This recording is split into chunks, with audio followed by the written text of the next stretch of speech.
Coming up. Can money buy well-being? What I'm talking about is the meaning of money.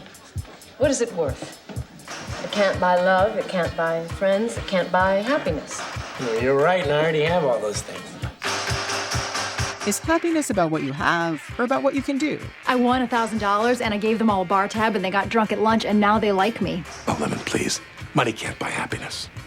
It is happiness. Remember, Riddler, you can't buy friends with money. With money, who needs friends? They say money can't buy happiness. Look at the smile on my face. Ear to ear, baby. How much money is enough? Didn't your husband Max always say that money can't buy happiness? Happiness can't buy money.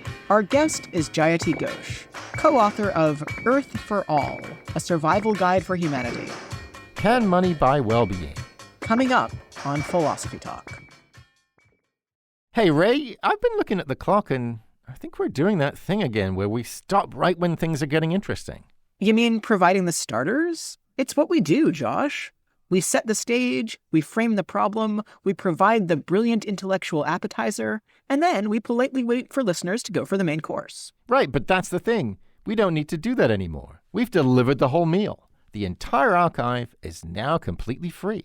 Wait, so you're telling me that these people have been listening to our 10-minute introductions while the full hour-long conversations, guests and all, are just sitting there completely unlocked? Exactly. Over 20 years of the examined life, now open access. It's all waiting for them on the main Philosophy Talk feed. Well, in that case, why are they still listening to us talk about the conversation? We should probably just send them there. I think that's a brilliant idea, Ray. If you're enjoying these starters, come find the main course. Search your podcast app for Philosophy Talk, the one with the full episodes. We'll see you over there.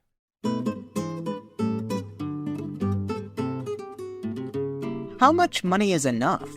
Is happiness more about what you have or more about what you can do? Can billionaires and trillionaires ever be satisfied? Welcome to Philosophy Talk, the program that questions everything. Except your intelligence. I'm Ray Briggs. And I'm Josh Landy. We're coming to you via the studios of KALW San Francisco Bay Area. Continuing conversations that begin at Philosopher's Corner on the Stanford campus, where Josh teaches philosophy. And at the University of Chicago, where Ray teaches philosophy. Today's episode is generously sponsored by the Stanford Global Studies program. And we're asking, can money buy well-being? Come on, Ray. I mean, obviously money can buy well-being. You need it for the basic necessities of life. Food, shelter, clothing, healthcare, education. Okay, it's true that in capitalist societies, access to those things often depends on having money, but that's not how it has to be. In fact, that's not how it always is. You can get a great education for free at your local library. And if you're living in Sweden, you can get free healthcare. Well, okay, maybe you as an individual aren't spending money when you go to the library, but somebody is. Someone has to foot the bill for all those sci-fi novels you keep checking out. Oh yeah, the government. Or exactly. The government pays, which means that taxpayers foot the bill. So I think you're agreeing with me, Ray. If you want people in society to have a decent level of well-being, you're going to have to throw some money at the problem. Well, I don't think that's always true. What about all the valuable work people do for free? Like what? Well, like cooking for their families, inviting people over for game night, playing a free concert in the park. All that brings joy without costing a penny. Well, that's all awesome stuff. I agree with that, but you can't expect to base a whole economy on it. That's because not everything is as fun as game night. How are you going to incentivize people to collect the garbage?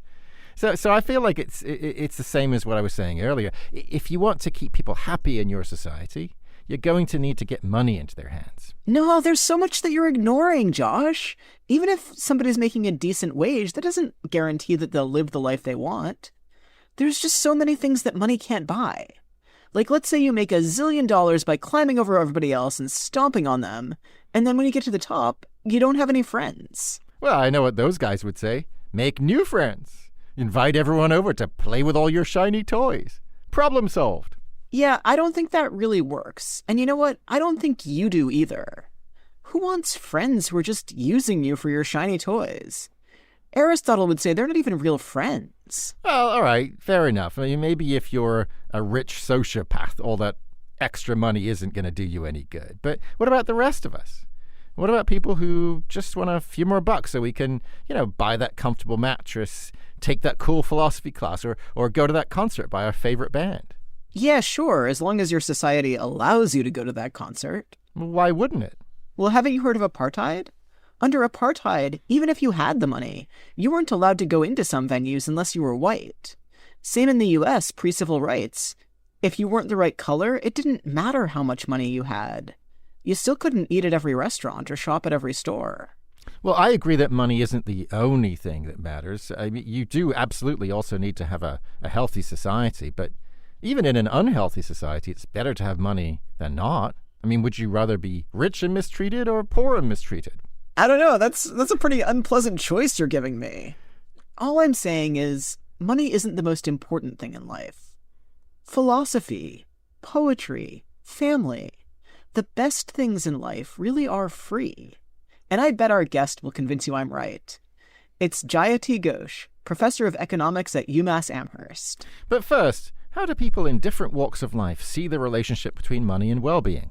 We sent our roving philosophical reporter, Sarah Ly-Sterland, to find out. She files this report. As the Beatles sang in 1964, money can't buy you love, but it can have all kinds of unexpected impacts on our well-being, whether it be personal or professional. Here are a few people from the San Francisco Bay Area who shared how it impacts their lives and communities. 'Cause I don't care too much for money, but money can buy me love. My name is David Kay. I am formerly a radio announcer and engineer, formerly a software developer. I used to write medical software, and I pulled down about $200,000 a year, and I would wake up stressed out at 4 o'clock in the morning because of all the meetings I had to attend and code I had to debug. I've been so mistreated in the software industry and in the tech industry that I don't have much interest in going back into it. Some years ago, I had been playing the button accordion while I was in between jobs. Once in a while I would busk at the BART stations and stuff. And I thought, well, maybe I can actually do this as a career. So I started busking in earnest. I'm actually able to cobble out a living and actually manage to save maybe $500 a month or so. And it works out pretty well. Now I look forward to the days instead of dreading them like I used to when I was making a lot of money. My name's Alistair. I am the executive director of Street Spirit newspaper, which is a grassroots newspaper in the East Bay, California, that covers homelessness and is sold on the streets by unhoused people who keep 100% of the profits they earn. Not having enough money to pay rent and have shelter leads to this situation where you have no space for anything else in your life. And so simple things like taking a shower or preparing a meal or having enough water, all of those things take up a lot more time when you're on the streets. Living unsheltered takes a massive toll on your well-being, on your mental and physical well-being. Also, the level of uncertainty about what's going to happen in the future. And just dealing with the elements, being really cold or being really hot or breathing in bad air, not having consistent access to food. I mean, these are all the most basic things that are called into question. That just takes up so much space in your brain and in your mind, and it becomes much harder to keep putting one foot in front of the other and make progress. I'm Catherine Bracey. I'm the founder and CEO of Tech Equity and the author of World Eaters: How Venture Capital is Cannibalizing the Economy. Contrary to popular belief, venture capital can oftentimes be worse for a company than if they hadn't taken that investment in the first place. That's often because venture capital requires companies to take on more risk than they might organically create.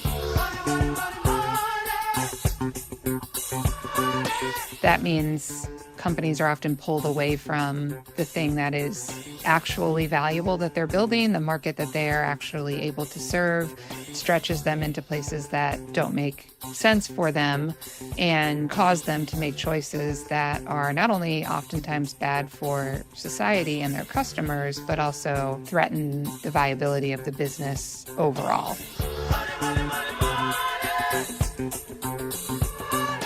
My name is Monica, and I have a family of 3 children and a husband. It's always a question whether I have enough money for the future, because one of my children has special needs. My husband and I both wonder, will we ever feel like we can retire and be done working? And have we saved enough for my child to be cared for in the way that he needs to be, to feel safe and loved, when we can't do it ourselves? My husband and I both frequently discuss, when we're making a financial decision, whether it's appropriate to spend the money. It diminishes the joy that I would have in spending a little money to treat myself when I think about this is less that he will have.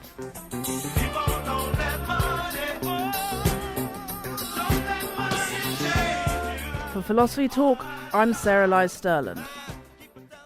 If you want to hear the rest of the show, come find us in our main feed. Just search your podcast app for Philosophy Talk. We'll see you over there.